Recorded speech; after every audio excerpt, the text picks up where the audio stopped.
Chapter 1. The Problem of the Fishhooks. There can be no doubt whatever, said Mr. Phillips, that my theory is the true one. These flints are prehistoric fishhooks. I dare say, but you know that in all probability the things were forged the other day with a door key.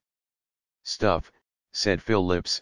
I have some respect, Dyson, for your literary abilities, but your knowledge of ethnology is insignificant, or rather non-existent. These fishhooks satisfy every test, they are perfectly genuine. Possibly, but as I said just now, you go to work at the wrong end. You neglect the opportunities that confront you and await you, obvious, at every corner. You positively shrink from the chance of encountering primitive man in this whirling and mysterious city, and you pass the weary hours in your agreeable retirement of Red Lion Square fumbling with bits of flint, which are, as I said, in all probability, rank forgeries. Phillips took one of the little objects, and held it up in exasperation.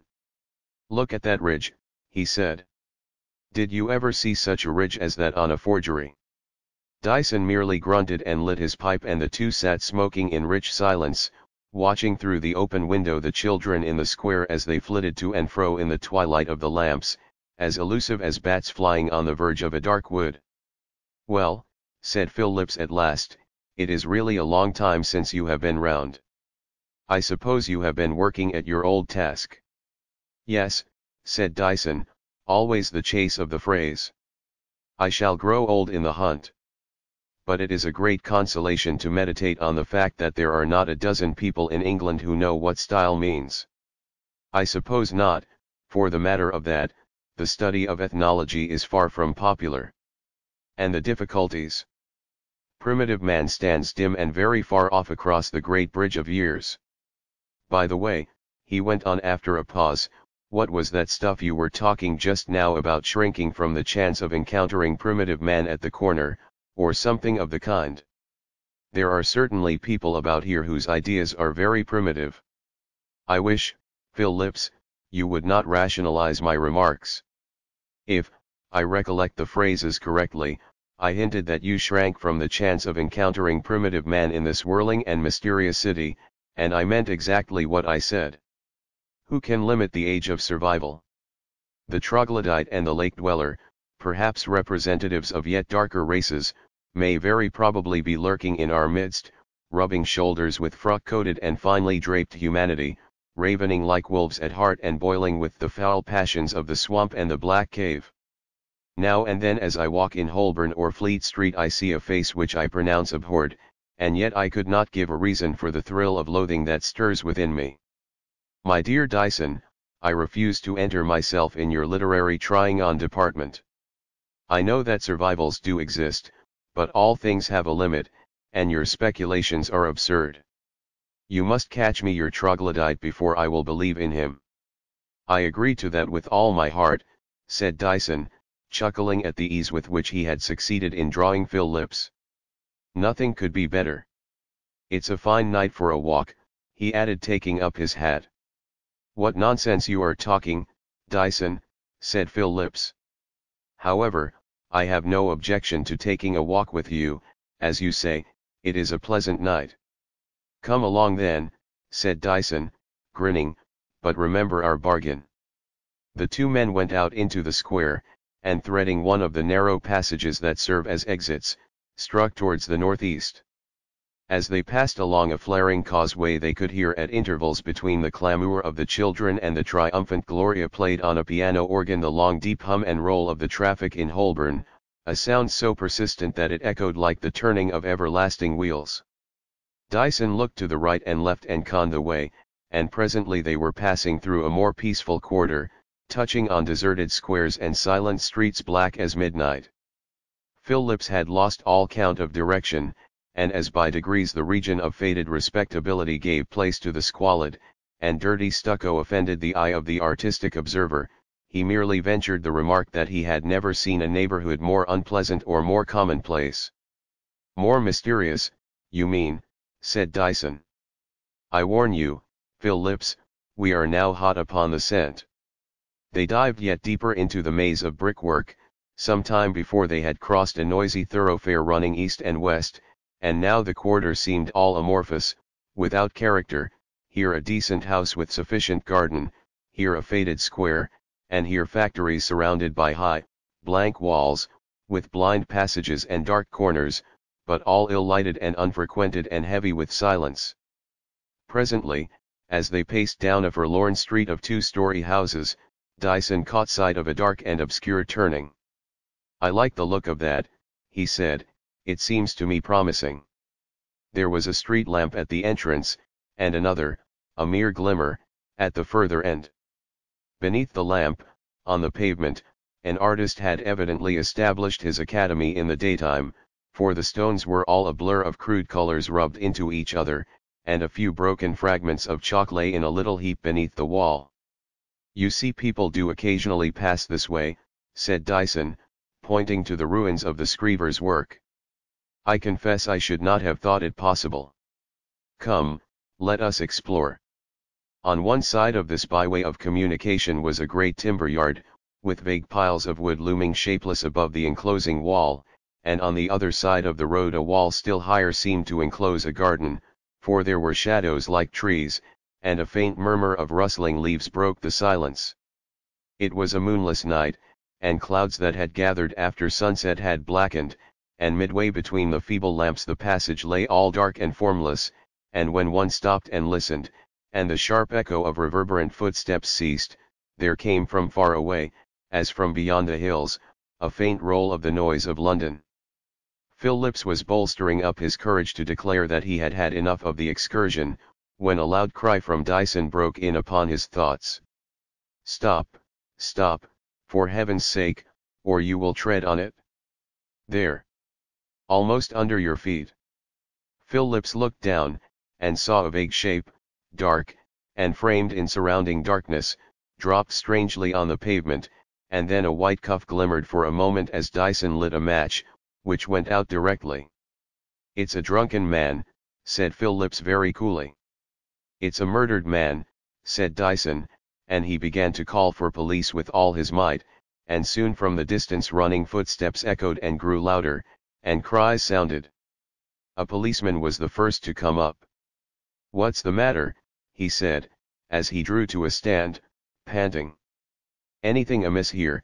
for he had not seen what was on the pavement. "Look," said Dyson, speaking out of the gloom. "Look there. My friend and I came down this place 3 minutes ago, and that is what we found." The man flashed his light on the dark shape and cried out. "Why, it's murder," he said, "there's blood all about him, and a puddle of it in the gutter there. He's not dead long, either. Ah! There's the wound. It's in the neck." Dyson bent over what was lying there. He saw a prosperous gentleman, dressed in smooth, well-cut clothes. The neat whiskers were beginning to grizzle a little, he might have been 45 an hour before, and a handsome gold watch had half slipped out of his waistcoat pocket. And there in the flesh of the neck, between chin and ear, gaped a great wound, clean cut, but all clotted with drying blood, and the white of the cheeks shone like a lighted lamp above the red. Dyson turned, and looked curiously about him. The dead man lay across the path with his head inclined towards the wall, and the blood from the wound streamed away across the pavement, and lay a dark puddle, as the policeman had said, in the gutter. 2 more policemen had come up, the crowd gathered, humming from all quarters, and the officers had as much as they could do to keep the curious at a distance. The 3 lanterns were flashing here and there, searching for more evidence, and in the gleam of one of them Dyson caught sight of an object in the road, to which he called the attention of the policeman nearest to him. "Look, Phil Lips," he said, when the man had secured it and held it up. "Look, that should be something in your way." It was a dark flinty stone, gleaming like obsidian, and shaped to a broad edge something after the manner of an adze. One end was rough, and easily grasped in the hand, and the whole thing was hardly 5 inches long. The edge was thick with blood. "What is that, Phil Lips?" said Dyson, and Phil Lips looked hard at it. "It's a primitive flint knife," he said. It was made about 10,000 years ago. One exactly like this was found near a Bury in Wiltshire, and all the authorities gave it that age. The policeman stared astonished at such a development of the case, and Phil Lips himself was all aghast at his own words. But Mr. Dyson did not notice him. An inspector who had just come up and was listening to the outlines of the case, was holding a lantern to the dead man's head. Dyson, for his part, was staring with a white heat of curiosity at something he saw on the wall. Just above where the man was lying, there were a few rude marks done in red chalk. "This is a black business," said the inspector at length. "Does anybody know who it is?" A man stepped forward from the crowd. "I do, Governor," he said. "He's a big doctor, his name's Sir Thomas Vivian. I was in the hospital about 6 months ago, and he used to come round. He was a very kind man." "Lord," cried the inspector, "this is a bad job indeed.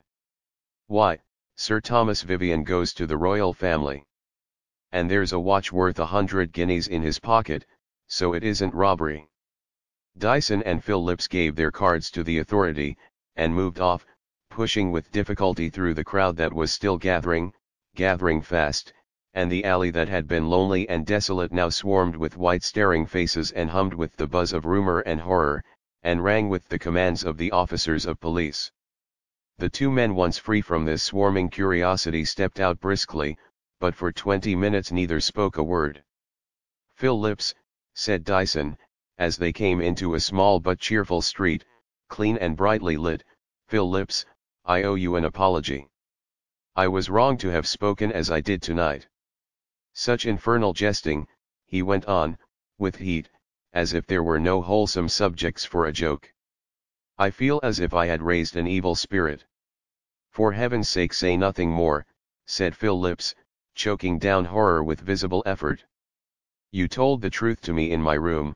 The troglodyte, as you said, is still lurking about the earth, and in these very streets around us, slaying for mere lust of blood." "I will come up for a moment," said Dyson, when they reached Red Lion Square. "I have something to ask you." "I think there should be nothing hidden between us at all events." Phil Lips nodded gloomily, and they went up to the room, where everything hovered indistinct in the uncertain glimmer of the light from without. When the candle was lighted and the two men sat facing each other, Dyson spoke. "Perhaps," he began, "you did not notice me peering at the wall just above the place where the head lay. The light from the inspector's lantern was shining full on it, and I saw something that looked queer to me, and I examined it closely. I found that someone had drawn in red chalk a rough outline of a human hand upon the wall. But it was the curious position of the fingers that struck me. It was like this," and he took a pencil and a piece of paper and drew rapidly, and then handed what he had done to Phil Lips. It was a rough sketch of a hand seen from the back, with the fingers clenched, and the top of the thumb protruded between the first and second fingers, and pointed downwards, as if to something below. "It was just like that," said Dyson, as he saw Phillips's face grow still whiter. "The thumb pointed down as if to the body. It seemed almost a live hand in ghastly gesture. And just beneath there was a small mark with the powder of the chalk lying on it, as if someone had commenced a stroke and had broken the chalk in his hand. I saw the bit of chalk lying on the ground. But what do you make of it?" "It's a horrible old sign," said Phil Lips, "one of the most horrible signs connected with the theory of the evil eye. It is used still in Italy, but there can be no doubt that it has been known for ages. It is one of the survivals. You must look for the origin of it in the black swamp whence man first came." Dyson took up his hat to go. "I think, jesting apart," said he, "that I kept my promise, and that we were and are hot on the scent, as I said. It seems as if I had really shown you primitive man, or his handiwork at all events." Chapter 2. Incident of the letter. About a month after the extraordinary and mysterious murder of Sir Thomas Vivian, the well-known and universally respected specialist in heart disease, Mr. Dyson called again on his friend Mr. Phil Lips, whom he found, not as usual, sunk deep in painful study, but reclining in his easy chair in an attitude of relaxation. He welcomed Dyson with cordiality. "I am very glad you have come," he began. "I was thinking of looking you up. There is no longer the shadow of a doubt about the matter." "You mean the case of Sir Thomas Vivian?" "Oh, no, not at all. I was referring to the problem of the fish hooks. Between ourselves, I was a little too confident when you were here last, but since then other facts have turned up, and only yesterday I had a letter from a distinguished FRS which quite settles the affair. I have been thinking what I should tackle next, and I am inclined to believe that there is a good deal to be done in the way of so-called undecipherable inscriptions." "Your line of study pleases me," said Dyson. "I think it may prove useful. But in the meantime, there was surely something extremely mysterious about the case of Sir Thomas Vivian." "Hardly, I think. I allowed myself to be frightened that night, but there can be no doubt that the facts are patient of a comparatively commonplace explanation." "Really? What is your theory then?"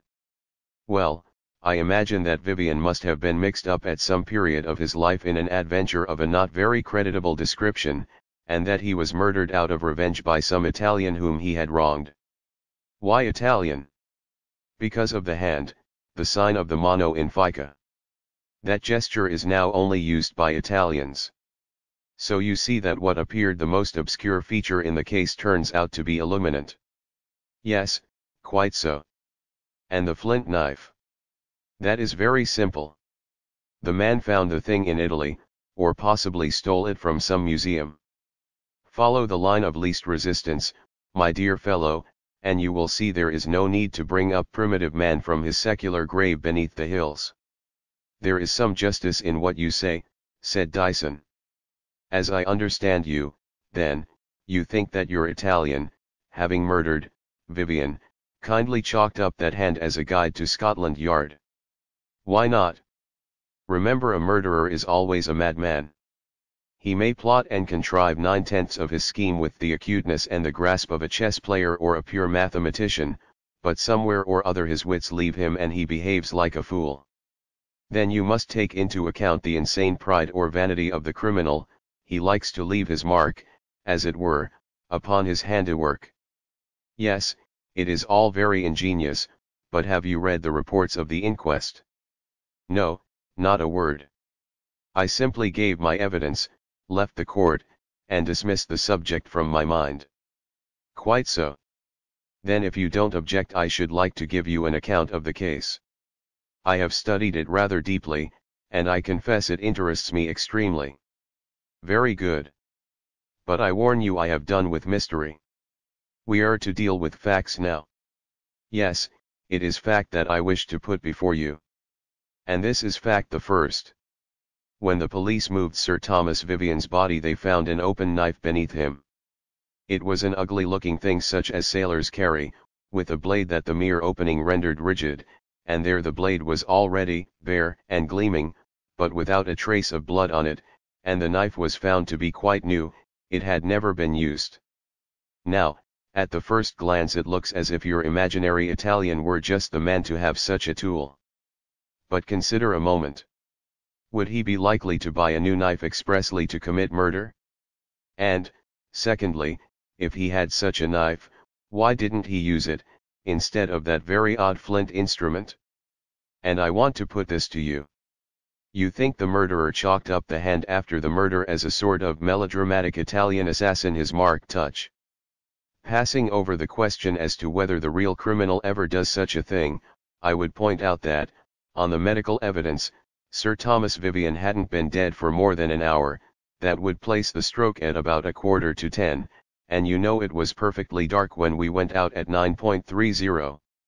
And that passage was singularly gloomy and ill-lighted, and the hand was drawn roughly, it is true, but correctly and without the bungling of strokes and the bad shots that are inevitable when one tries to draw in the dark or with shut eyes. Just try to draw such a simple figure as a square without looking at the paper, and then ask me to conceive that your Italian, with the rope waiting for his neck, could draw the hand on the wall so firmly and truly, in the black shadow of that alley. It is absurd. By consequence, then, the hand was drawn early in the evening, long before any murder was committed, or else mark this, Phil Lips, it was drawn by someone to whom darkness and gloom were familiar and habitual, by someone to whom the common dread of the rope was unknown. Again, a curious note was found in Sir Thomas Vivian's pocket.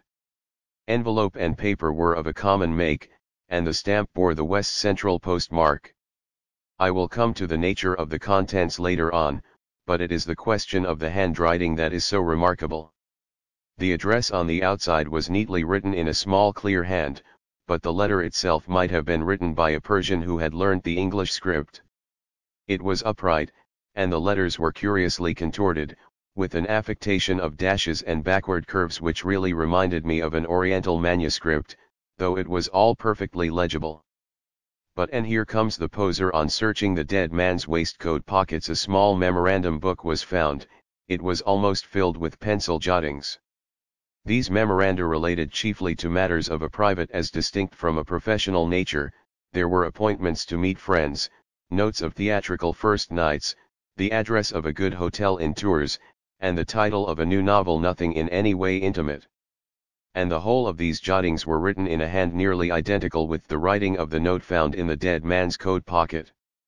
There was just enough difference between them to enable the expert to swear that the two were not written by the same person. I will just read you so much of Lady Vivian's evidence as bears on this point of the writing. I have the printed slip with me. Here you see, she says, I was married to my late husband 7 years ago. I never saw any letter addressed to him in a hand at all resembling that on the envelope produced, nor have I ever seen writing like that in the letter before me. I never saw my late husband using the memorandum book, but I am sure he did write everything in it. I am certain of that because we stayed last May at the Hotel du Faisan, Rue Royale, Tours, the address of which is given in the book. I remember his getting the novel A Sentinel about 6 weeks ago. Sir Thomas Vivian never liked to miss the first nights at the theatres. His usual hand was perfectly different from that used in the notebook. And now, last of all, we come back to the note itself. Here it is in facsimile. My possession of it is due to the kindness of Inspector Cleeve, who is pleased to be amused at my amateur inquisitiveness. Read it, Phil Lips. You tell me you are interested in obscure inscriptions. Here is something for you to decipher. Mr. Phil Lips, absorbed in spite of himself in the strange circumstances Dyson had related, took the piece of paper, and scrutinized it closely. The handwriting was indeed bizarre in the extreme, and, as Dyson had noted, not unlike the Persian character in its general effect, but it was perfectly legible. Read it aloud, said Dyson, and Phil Lips obeyed. Hand did not point in vain. The meaning of the stars is no longer obscure. Strangely enough, the black heaven vanished, or was stolen yesterday, but that does not matter in the least, as I have a celestial globe. Our old orbit remains unchanged. You have not forgotten the number of my sign, or will you appoint some other house? I have been on the other side of the moon, and can bring something to show you. And what do you make of that? Said Dyson. It seems to me mere gibberish, said Phil Lips. You suppose it has a meaning? Oh, surely, it was posted 3 days before the murder, it was found in the murdered man's pocket. It is written in a fantastic hand which the murdered man himself used for his private memoranda. There must be purpose under all this, and to my mind there is something ugly enough hidden under the circumstances of this case of Sir Thomas Vivian. But what theory have you formed? Oh, as to theories, I am still in a very early stage. It is too soon to state conclusions. But I think I have demolished your Italian. I tell you, Phil Lips, again the whole thing has an ugly look to my eyes. I cannot do as you do, and fortify myself with cast iron propositions to the effect that this or that doesn't happen, and never has happened. You note that the first word in the letter is hand. That seems to me, taken with what we know about the hand on the wall, significant enough, and what you yourself told me of the history and meaning of the symbol, its connection with a world-old belief and faiths of dim far-off years. All this speaks of mischief, for me at all events. No, I stand pretty well to what I said to you half in joke that night before we went out. There are sacraments of evil as well as of good about us, and we live and move to my belief in an unknown world, a place where there are caves and shadows and dwellers in twilight. It is possible that man may sometimes return on the track of evolution, and it is my belief that an awful lore is not yet dead. I cannot follow you in all this, said Phil Lips, it seems to interest you strangely. What do you propose to do? My dear, Phil Lips, replied Dyson, speaking in a lighter tone, I am afraid I shall have to go down a little in the world. I have a prospect of visits to the pawnbrokers before me, and the publicans must not be neglected. I must cultivate a taste for ale, shag tobacco I already love and esteem with all my heart. Chapter 3. Search for the Vanished Heaven. For many days after the discussion with Phil Lips, Mr. Dyson was resolute in the line of research he had marked out for himself. A fervent curiosity and an innate liking for the obscure were great incentives, but especially in this case of Sir Thomas Vivian's death, for Dyson began to boggle a little at the word murder, there seemed to him an element that was more than curious.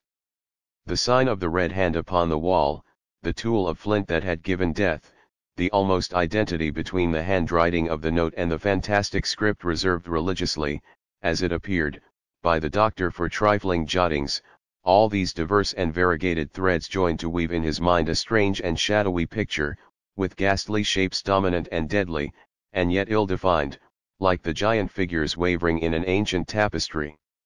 He thought he had a clue to the meaning of the note, and in his resolute search for the black heaven, which had vanished, he beat furiously about the alleys and obscure streets of central London, making himself a familiar figure to the pawnbroker, and a frequent guest at the more squalid pot-houses. For a long time he was unsuccessful, and he trembled at the thought that the black heaven might be hid in the coy retirements of Peckham, or lurk perchance in distant Willesden, but finally, improbability, in which he put his trust, came to the rescue. It was a dark and rainy night, with something in the unquiet and stirring gusts that savoured of approaching winter, and Dyson, beating up a narrow street not far from the Gray's Inn Road, took shelter in an extremely dirty public, and called for beer, forgetting for the moment his preoccupations, and only thinking of the sweep of the wind about the tiles and the hissing of the rain through the black and troubled air. At the bar there gathered the usual company, the frosy women and the men in shiny black, those who appeared to mumble secretly together, others who wrangled in interminable argument, and a few shy drinkers who stood apart, each relishing his dose, and the rank and biting flavor of cheap spirit. Dyson was wondering at the enjoyment of it all, when suddenly there came a sharper accent. The folding doors swayed open, and a middle-aged woman staggered towards the bar, and clutched the pewter rim as if she stepped a deck in a roaring gale. Dyson glanced at her attentively as a pleasing specimen of her class. She was decently dressed in black, and carried a black bag of somewhat rusty leather, and her intoxication was apparent and far advanced. As she swayed at the bar, it was evidently all she could do to stand upright, and the barman, who had eye-looked at her with disfavor, shook his head in reply to her thick-voiced demand for a drink. The woman glared at him, transformed in a moment to a fury, with bloodshot eyes, and poured forth a torrent of execration, a stream of blasphemies and early English phraseology. "Get out of this," said the man, "shut up and be off, or I'll send for the police." "Police, you," bawled the woman. "I'll well give you something to fetch the police for," and with a rapid dive into her bag she pulled out some object which she hurled furiously at the barman's head. The man ducked down, and the missile flew over his head and smashed a bottle to fragments, while the woman with a peal of horrible laughter rushed to the door, and they could hear her steps pattering fast over the wet stones. The barman looked ruefully about him. "Not much good going after her," he said, "and I'm afraid what she's left won't pay for that bottle of whiskey." He fumbled amongst the fragments of broken glass, and drew out something dark, a kind of square stone it seemed, which he held up. "Valuable curiosity," he said, "any gent like to bid?" The habitués had scarcely turned from their pots and glasses during these exciting incidents. They gazed a moment, fishily, when the bottle smashed, and that was all, and the mumble of the confidential was resumed and the jangle of the quarrelsome, and the shy and solitary sucked in their lips and relished again the rank flavor of the spirit. Dyson looked quickly at what the barman held before him. "Would you mind letting me see it?" he said. "It's a queer-looking old thing, isn't it?" It was a small black tablet, apparently of stone, about 4 inches long by 2.5 broad, and as Dyson took it he felt rather than saw that he touched the secular with his flesh. There was some kind of carving on the surface, and, most conspicuous, a sign that made Dyson's heart leap. "I don't mind taking it," he said quietly. "Would 2 shillings be enough?" "Say $half, said the man, and the bargain was concluded. Dyson drained his pot of beer, finding it delicious, and lit his pipe, and went out deliberately soon after. When he reached his apartment he locked the door, and placed the tablet on his desk, and then fixed himself in his chair, as resolute as an army in its trenches before a beleaguered city. The tablet was full under the light of the shaded candle, and scrutinizing it closely, Dyson saw first the sign of the hand with the thumb protruding between the fingers. It was cut finely and firmly on the dully black surface of the stone, and the thumb pointed downward to what was beneath. "It is mere ornament," said Dyson to himself, "perhaps symbolical ornament, but surely not an inscription, or the signs of any words ever spoken." The hand pointed at a series of fantastic figures, spirals and whorls of the finest, most delicate lines, spaced at intervals over the remaining surface of the tablet. The marks were as intricate and seemed almost as much without design as the pattern of a thumb impressed upon a pane of glass. "Is it some natural marking?" thought Dyson. "There have been queer designs, likenesses of beasts and flowers, in stones with which man's hand had nothing to do," and he bent over the stone with a magnifier, only to be convinced that no hazard of nature could have delineated these varied labyrinths of line. The whorls were of different sizes. Some were less than the 1/12 of an inch in diameter, and the largest was a little smaller than a sixpence, and under the glass the regularity and accuracy of the cutting were evident, and in the smaller spirals the lines were graduated at intervals of 1/100 of an inch. The whole thing had a marvelous and fantastic look, and gazing at the mystic whorls beneath the hand, Dyson became subdued with an impression of vast and far-off ages, and of a living being that had touched the stone with enigmas before the hills were formed, when the hard rocks still boiled with fervent heat. "The black heaven is found again," he said, "but the meaning of the stars is likely to be obscure for everlasting so far as I am concerned." London stilled without, and a chill breath came into the room as Dyson sat gazing at the tablet shining duskily under the candle light, and at last as he closed the desk over the ancient stone, all his wonder at the case of Sir Thomas Vivian increased tenfold, and he thought of the well-dressed prosperous gentleman lying dead mystically beneath the sign of the hand, and the insupportable conviction seized him that between the death of this fashionable West End doctor and the weird spirals of the tablet there were most secret and unimaginable links. For days he sat before his desk gazing at the tablet, unable to resist its lodestone fascination, and yet quite helpless, without even the hope of solving the symbols so secretly inscribed. At last, desperate, he called in Mr. Phillips in consultation, and told in brief the story of the finding the stone. "Dear me," said Phillips, "this is extremely curious. You have had a find indeed. Why, it looks to me even more ancient than the Hittite seal. I confess the character, if it is a character, is entirely strange to me. These whorls are really very quaint." "Yes, but I want to know what they mean. You must remember this tablet is the black heaven of the letter found in Sir Thomas Vivian's pocket. It bears directly on his death." "Oh, no, that is nonsense. This is, no doubt, an extremely ancient tablet, which has been stolen from some collection." "Yes, the hand makes an odd coincidence, but only a coincidence after all. My dear Phillips, you are a living example of the truth of the axiom that extreme skepticism is mere credulity. But can you decipher the inscription?" "I undertake to decipher anything," said Phillips. "I do not believe in the insoluble. These characters are curious, but I cannot fancy them to be inscrutable." Then take the thing away with you and make what you can of it. It has begun to haunt me, I feel as if I had gazed too long into the eyes of the Sphinx. Phil Lips departed with the tablet in an inner pocket. He had not much doubt of success, for he had evolved 37 rules for the solution of inscriptions. Yet when a week had passed and he called to see Dyson, there was no vestige of triumph on his features. He found his friend in a state of extreme irritation, pacing up and down in the room like a man in a passion. He turned with a start as the door opened. "Well," said Dyson, "you have got it? What is it all about?" "My dear fellow, I am sorry to say I have completely failed. I have tried every known device in vain. I have even been so officious as to submit it to a friend at the museum, but he, though a man of prime authority on the subject, tells me he is quite at fault. It must be some wreckage of a vanished race, almost, I think, a fragment of another world than ours. I am not a superstitious man, Dyson, and you know that I have no truck with even the noble delusions, but I confess I yearn to be rid of this small square of blackish stone. Frankly, it has given me an ill week, it seems to me troglodytic and abhorred." Phil Lips drew out the tablet and laid it on the desk before Dyson.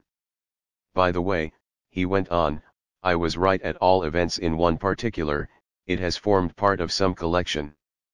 There is a piece of grimy paper on the back that must have been a label."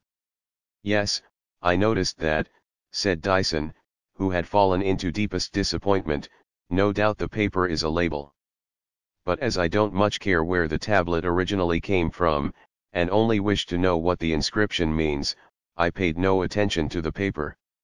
The thing is a hopeless riddle, I suppose, and yet it must surely be of the greatest importance."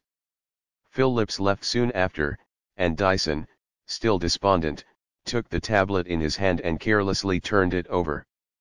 The label had so grim that it seemed merely a dull stain, but as Dyson looked at it idly, and yet attentively, he could see pencil marks, and he bent over it eagerly, with his glass to his eye.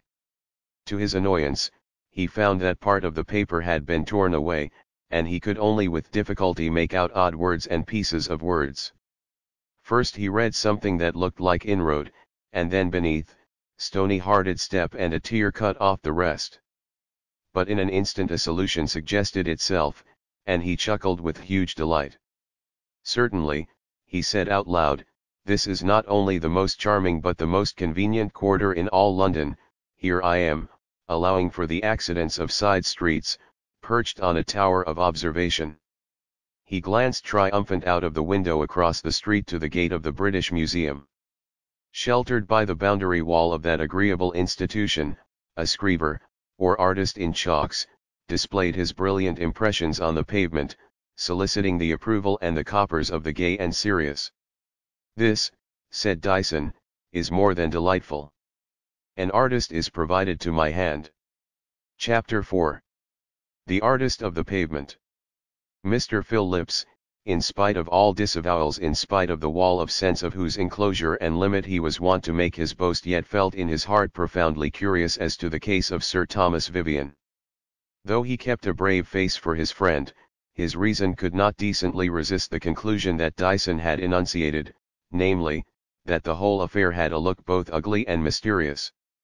There was the weapon of a vanished race that had pierced the great arteries, the red hand, the symbol of a hideous faith, that pointed to the slain man, and then the tablet which Dyson declared he had expected to find, and had certainly found, bearing the ancient impress of the hand of malediction, and a legend written beneath in a character compared with which the most antique cuneiform was a thing of yesterday.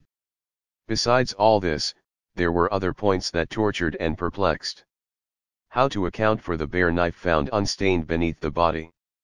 And the hint that the red hand upon the wall must have been drawn by someone whose life was passed in darkness thrilled him with a suggestion of dim and infinite horror. Hence he was in truth not a little curious as to what was to come, and some 10 days after he had returned the tablet he again visited the mystery man, as he privately named his friend. Arrived in the grave and airy chambers in Great Russell Street, he found the moral atmosphere of the place had been transformed. All Dyson's irritation had disappeared, his brow was smoothed with complacency, and he sat at a table by the window gazing out into the street with an expression of grim enjoyment, a pile of books and papers lying unheeded before him. "My dear Phil Lips, I am delighted to see you. Pray excuse my moving. Draw your chair up here to the table, and try this admirable shag tobacco." "Thank you," said Phil Lips, "judging by the flavor of the smoke, I should think it is a little strong. But what on earth is all this? What are you looking at?" "I am on my watchtower. I assure you that the time seems short while I contemplate this agreeable street and the classic grace of the museum portico." "Your capacity for nonsense is amazing," replied Phil Lips, "but have you succeeded in deciphering the tablet?" "It interests me." "I have not paid much attention to the tablet recently," said Dyson. "I believe the spiral character may wait." "Really? And how about the Vivian murder?" "Ah, you do take an interest in that case?" "Well, after all, we cannot deny that it was a queer business." "But is not murder rather a coarse word? It smacks a little, surely, of the police poster." "Perhaps I am a trifle decadent, but I cannot help believing in the splendid word. Sacrifice, for example, is surely far finer than murder. "I am all in the dark," said Phil Lips. "I cannot even imagine by what track you are moving in this labyrinth. I think that before very long the whole matter will be a good deal clearer for us both, but I doubt whether you will like hearing the story." Dyson lit his pipe afresh and leant back, not relaxing, however, in his scrutiny of the street. After a somewhat lengthy pause, he startled Phil Lips by a loud breath of relief as he rose from the chair by the window and began to pace the floor. "It's over for the day," he said, "and, after all, one gets a little tired." Phil Lips looked with inquiry into the street. The evening was darkening, and the pile of the museum was beginning to loom indistinct before the lighting of the lamps, but the pavements were thronged and busy. The artist in chalks across the way was gathering together his materials, and blurring all the brilliance of his designs, and a little lower down there was the clang of shutters being placed in position. Phil Lips could see nothing to justify Mr. Dyson's sudden abandonment of his attitude of surveillance, and grew a little irritated by all these thorny enigmas. "Do you know, Phil Lips," said Dyson, as he strolled at ease up and down the room, "I will tell you how I work. I go upon the theory of improbability." "The theory is unknown to you." "I will explain. Suppose I stand on the steps of St. Paul's and look out for a blind man lame of the left leg to pass me. It is evidently highly improbable that I shall see such a person by waiting for an hour. If I wait 2 hours the improbability is diminished, but is still enormous, and a watch of a whole day would give little expectation of success. But suppose I take up the same position day after day, and week after week, don't you perceive that the improbability is lessening, constantly growing smaller day after day? Don't you see that two lines which are not parallel are gradually approaching one another, drawing nearer and nearer to a point of meeting, till at last they do meet, and improbability has vanished altogether? That is how I found the black tablet. I acted on the theory of improbability. It is the only scientific principle I know of which can enable one to pick out an unknown man from amongst 5 million. And you expect to find the interpreter of the black tablet by this method?" "Certainly." "And the murderer of Sir Thomas Vivian also?" "Yes, I expect to lay my hands on the person concerned in the death of Sir Thomas Vivian in exactly the same way." The rest of the evening after Phil Lips had left was devoted by Dyson to sauntering in the streets, and afterwards, when the night grew late, to his literary labors, or the chase of the phrase, as he called it. The next morning the station by the window was again resumed.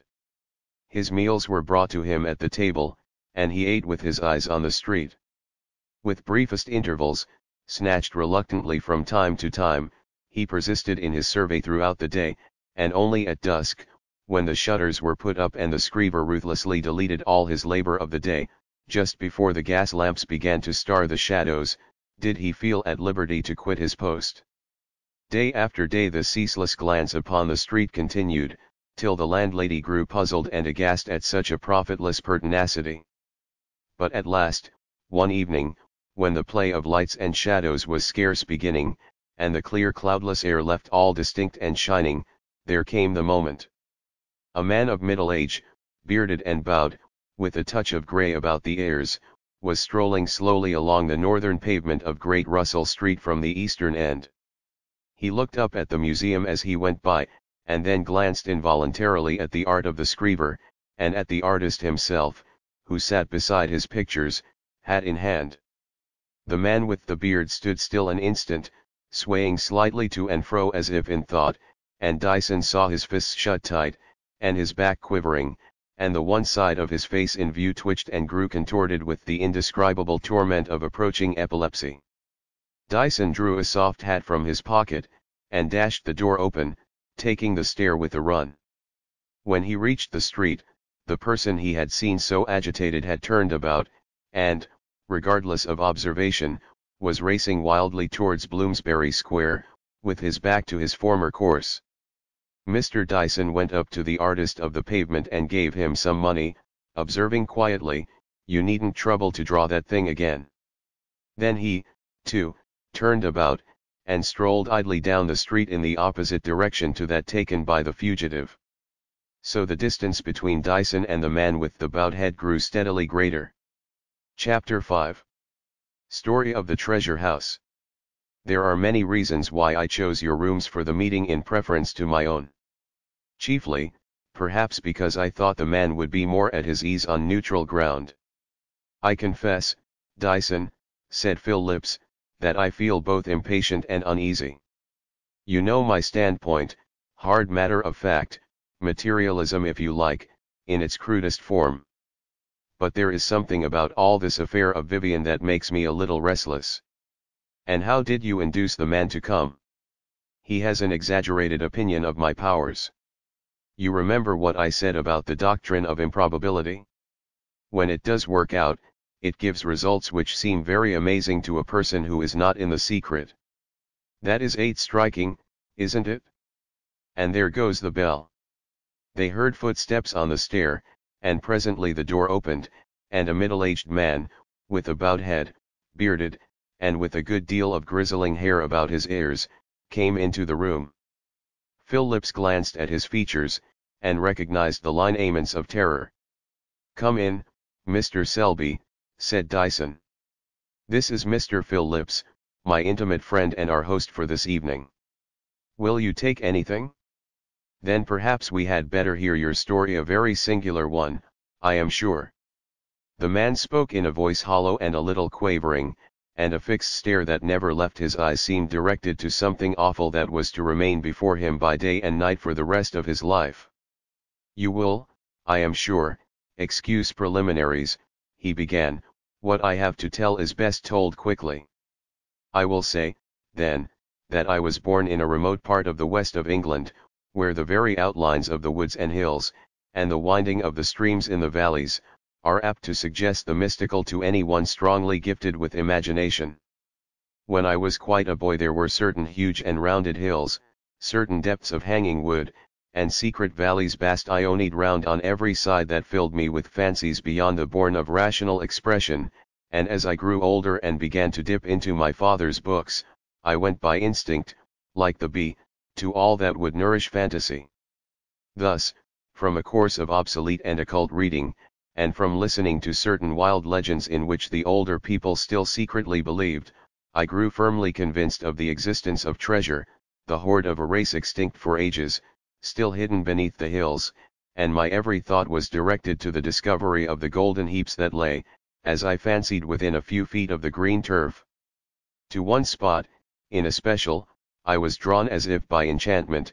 It was a tumulus, the domed memorial of some forgotten people, crowning the crest of a vast mountain range, and I have often lingered there on summer evenings, sitting on the great block of limestone at the summit, and looking out far over the yellow sea towards the Devonshire coast. One day as I dug heedlessly with the ferrule of my stick at the mosses and lichens which grew rank over the stone, my eye was caught by what seemed a pattern beneath the growth of green. There was a curving line, and marks that did not look altogether the work of nature. At first I thought I had bared some rarer fossil, and I took out my knife and scraped away at the moss till a square foot was uncovered. Then I saw two signs which startled me.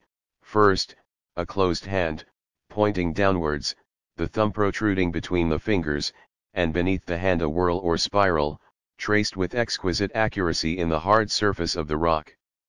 Here I persuaded myself, was an index to the great secret, but I chilled at the recollection of the fact that some antiquarians had tunneled the tumulus through and through, and had been a good deal surprised at not finding so much as an arrowhead within. Clearly, then, the signs on the limestone had no local significance, and I made up my mind that I must search abroad. By sheer accident I was in a measure successful in my quest. Strolling by a cottage, I saw some children playing by the roadside. One was holding up some object in his hand, and the rest were going through one of the many forms of elaborate pretense which make up a great part of the mystery of a child's life. Something in the object held by the little boy attracted me, and I asked him to let me see it. The plaything of these children consisted of an oblong tablet of black stone, and on it was inscribed the hand pointing downwards, just as I had seen it on the rock, while beneath, spaced over the tablet, were a number of whorls and spirals, cut, as it seemed to me, with the utmost care and nicety. I bought the toy for a couple of shillings. The woman of the house told me it had been lying about for years. She thought her husband had found it one day in the brook which ran in front of the cottage. It was a very hot summer, and the stream was almost dry, and he saw it amongst the stones. That day I tracked the brook to a well of water gushing up cold and clear at the head of a lonely glen in the mountain. That was 20 years ago, and I only succeeded in deciphering the mysterious inscription last August.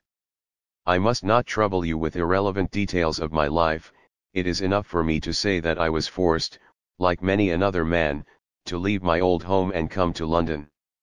Of money I had very little, and I was glad to find a cheap room in a squalid street off the Gray's Inn Road.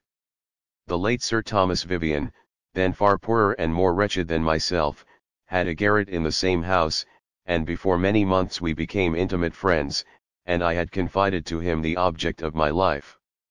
I had at first great difficulty in persuading him that I was not giving my days and my nights to an inquiry altogether hopeless and chimerical, but when he was convinced he grew keener than myself, and glowed at the thought of the riches which were to be the prize of some ingenuity and patience.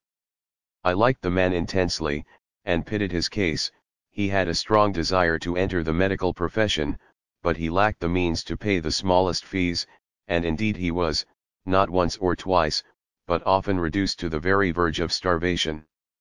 I freely and solemnly promised, that under whatever chances, he should share in my heaped fortune when it came, and this promise to one who had always been poor, and yet thirsted for wealth and pleasure in a manner unknown to me, was the strongest incentive. He threw himself into the task with eager interest, and applied a very acute intellect and unwearied patience to the solution of the characters on the tablet. I, like other ingenious young men, was curious in the matter of handwriting, and I had invented or adapted a fantastic script which I used occasionally, and which took Vivian so strongly that he was at the pains to imitate it.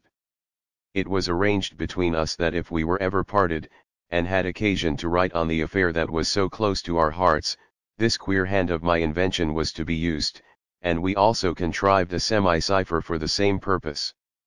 Meanwhile we exhausted ourselves in efforts to get at the heart of the mystery, and after a couple of years had gone by I could see that Vivian began to sicken a little of the adventure, and one night he told me with some emotion that he feared both our lives were being passed away in idle and hopeless endeavor. Not many months afterwards he was so happy as to receive a considerable legacy from an aged and distant relative whose very existence had been almost forgotten by him, and with money at the bank, he became at once a stranger to me. He had passed his preliminary examination many years before, and forthwith decided to enter at St. Thomas's Hospital, and he told me that he must look out for a more convenient lodging. As we said goodbye, I reminded him of the promise I had given, and solemnly renewed it, but Vivian laughed with something between pity and contempt in his voice and expression as he thanked me. I need not dwell on the long struggle and misery of my existence.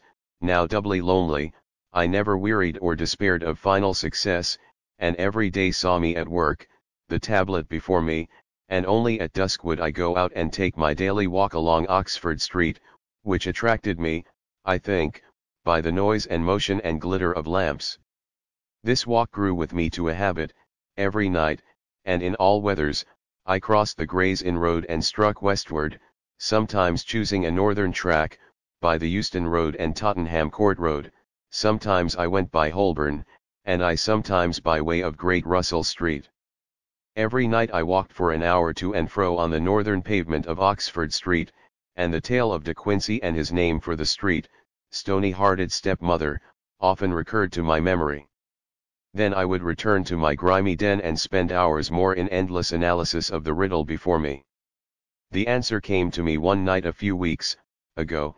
It flashed into my brain in a moment, and I read the inscription, and saw that after all I had not wasted my days.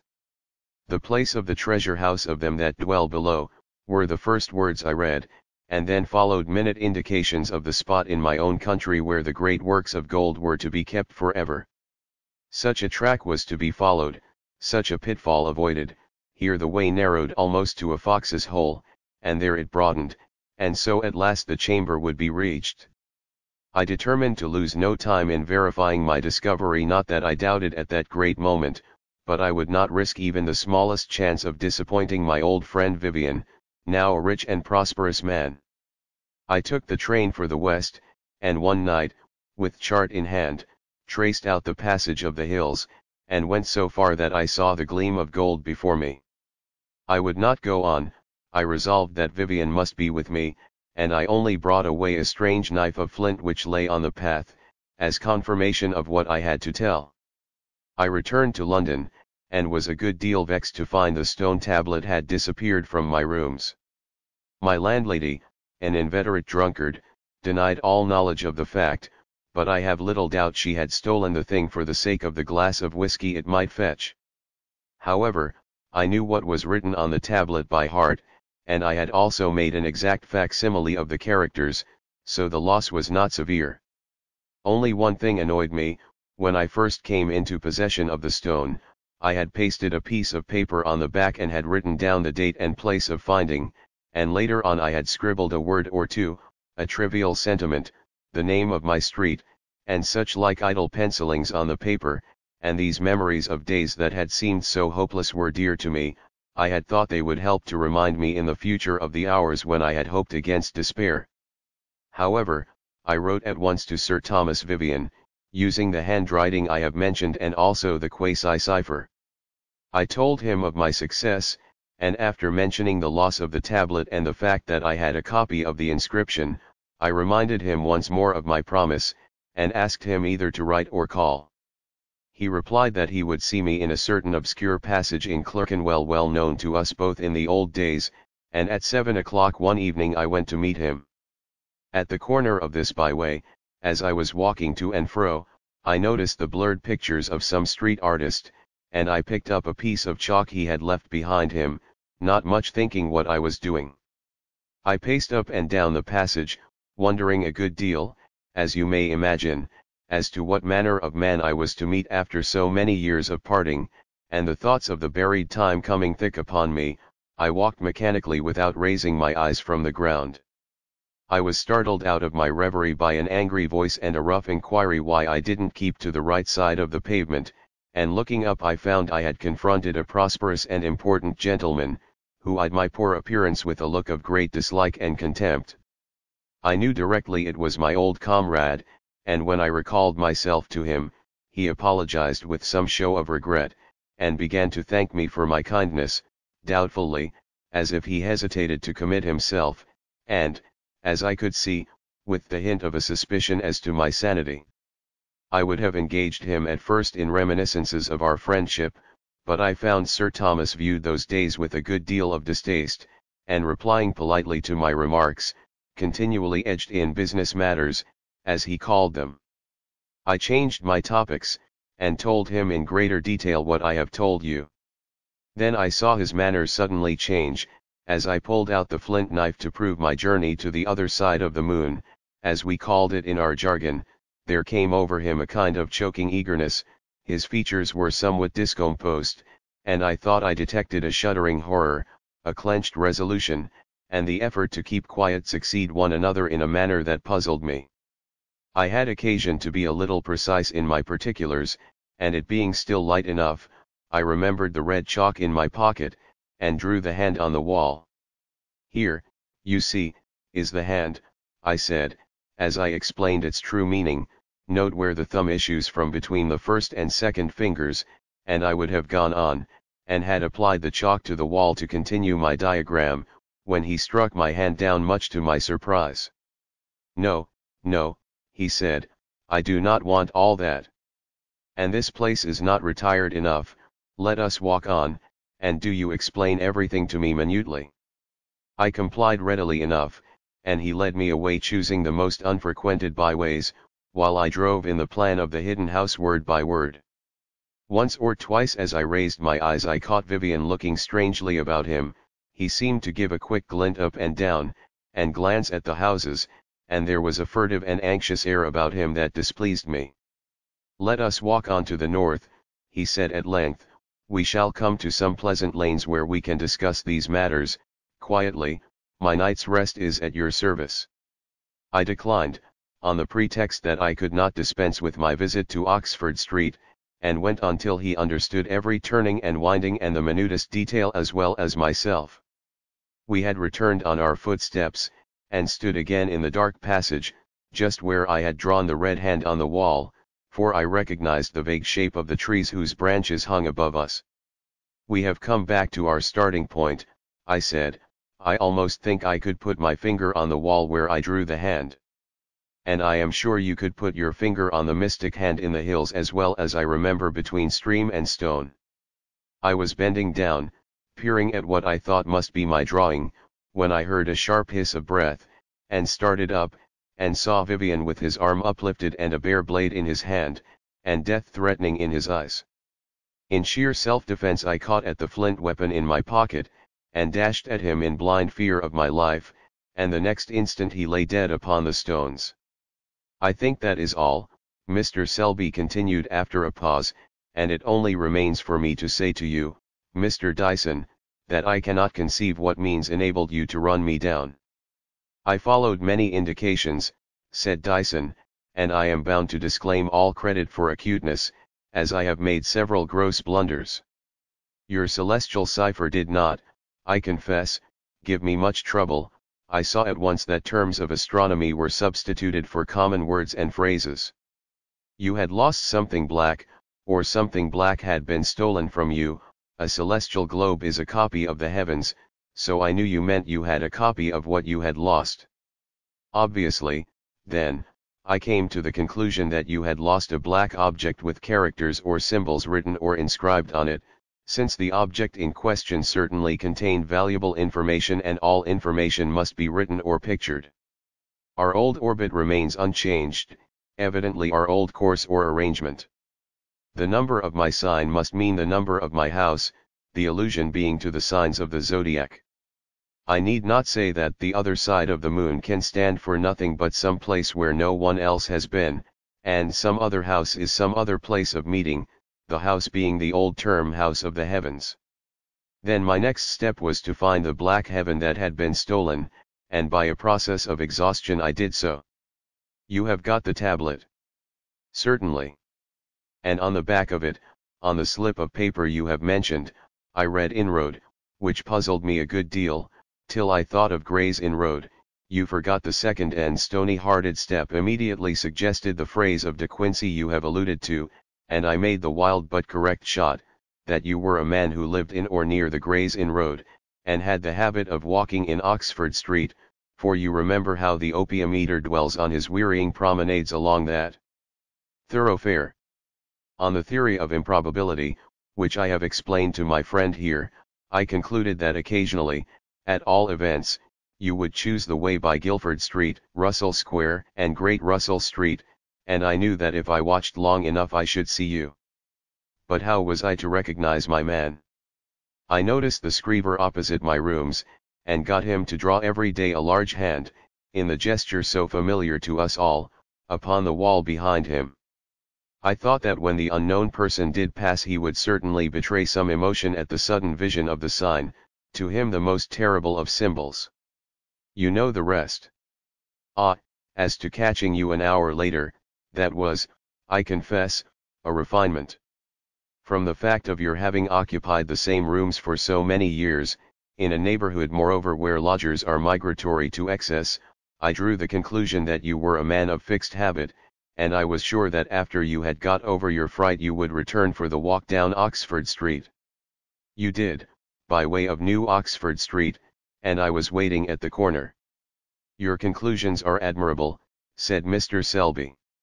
I may tell you that I had my stroll down Oxford Street the night Sir Thomas Vivian died. And I think that is all I have to say. Scarcely, said Dyson. How about the treasure? I had rather we did not speak of that, said Mr. Selby, with a whitening of the skin about the temples. Oh, nonsense, sir, we are not blackmailers. Besides, you know you are in our power. Then, as you put it like that, Mr. Dyson, I must tell you I returned to the place. I went on a little farther than before. The man stopped short, his mouth began to twitch, his lips moved apart, and he drew in quick breaths, sobbing. Well, well, said Dyson, I dare say you have done comfortably. Comfortably, Selby went on, constraining himself with an effort, yes, so comfortably that hell burns hot within me forever. I only brought one thing away from that awful house within the hills, it was lying just beyond the spot where I found the flint knife. Why did you not bring more? The whole bodily frame of the wretched man visibly shrank and wasted, his face grew yellow as tallow, and the sweat dropped from his brows. The spectacle was both revolting and terrible, and when the voice came it sounded like the hissing of a snake. Because the keepers are still there, and I saw them, and because of this, and he pulled out a small piece of curious gold work and held it up. There, he said, that is the pain of the goat. Phillips and Dyson cried out together in horror at the revolting obscenity of the thing. Put it away, man, hide it, for heaven's sake, hide it. I brought that with me, that is all, he said.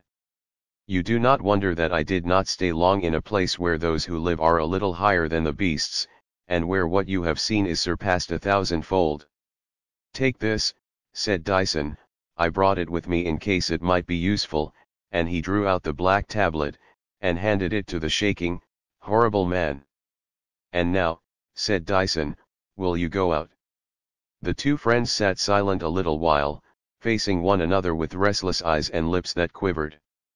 I wish to say that I believe him, said Phillips. My dear Phillips, said Dyson as he threw the windows wide open, I do not know that, after all, my blunders in this queer case were so very absurd.